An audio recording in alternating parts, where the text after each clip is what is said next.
Well, as we showed you before the break, and we show you again, it's fairly wet there. You take a look at that exit ramp now at I-77, mile marker 44, Harper Road. The current conditions, meanwhile, well, it's 64. Not surprisingly, rain is being reported at the airport as well, which is a few miles away from this particular perspective. The winds are out of the north-northwest at 10 miles per hour. The relative humidity is only 80%, but it's certainly raining, and it's certainly probably hitting the bucket at the airport as well. Browner sitting at 29.98, expected to continue to fall over the next day or so as low pressure approaches and eventually pushes off just off to our northeast as we go through the next day and two. And then as you look at the sunset time, 8:39, so there will be plenty of sun, at least in terms of the light, but there will, of course, be not very much in the way of actual sunshine itself. So you have to have an umbrella with you as you head out to your evening plans. 67 in Bluefield, 73 in Lewisburg, and also at Elkins. As 71 in Clarksburg, Parkersburg, Wheeling, 75 in Morgantown, 67 in Charleston, also 75 in Huntington. Those are the two warm spots around the state. Doppler radar around West Virginia. You'll notice that those showers are making their way into the state from Kentucky and Virginia, and they're continuing to push off to the east, east, northeast at a pretty good clip. So we're not going to see any kind of flooding rains.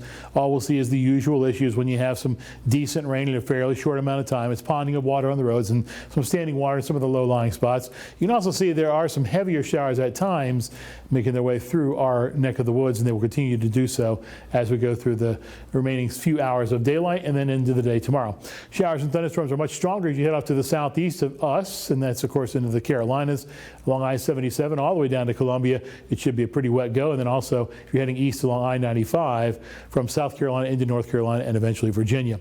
There is a possibility for some strong to severe thunderstorms, mostly to our southeast, but also over us as well. We're into the marginal risk as we go through the day tomorrow. This is, as you can see, level 1. It's not necessarily a high level. There's a possibility certainly for some gusty winds, damaging winds even in isolated spots, and of course some large hail as well. There's some fairly cold air in the middle levels of the atmosphere that could allow for that, in addition to, of course, we've talked about some of that localized flooding underneath some of those heavier showers and thunderstorms. So Futurecast shows us that we're going to see those showers make their way through the area in bands. Notice that this fairly strong looking band is making its way through by Friday afternoon, Friday evening, and then more of these types of shower bands are going to make their way through the region as we go into our Friday and Saturday in the morning, and then eventually things begin to clear out a little bit by Sunday and conditions become much, much nicer indeed.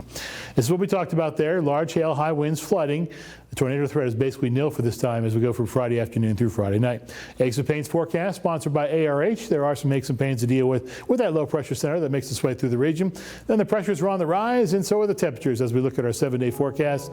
Highs are in the upper 60s at first, then lower 70s, then upper 70s, then lower 80s. End things off. Lots of sunshine out there beginning Tuesday, especially even on Monday, all the way through Thursday. That's your weather. More news and sports comes up in just a couple of minutes.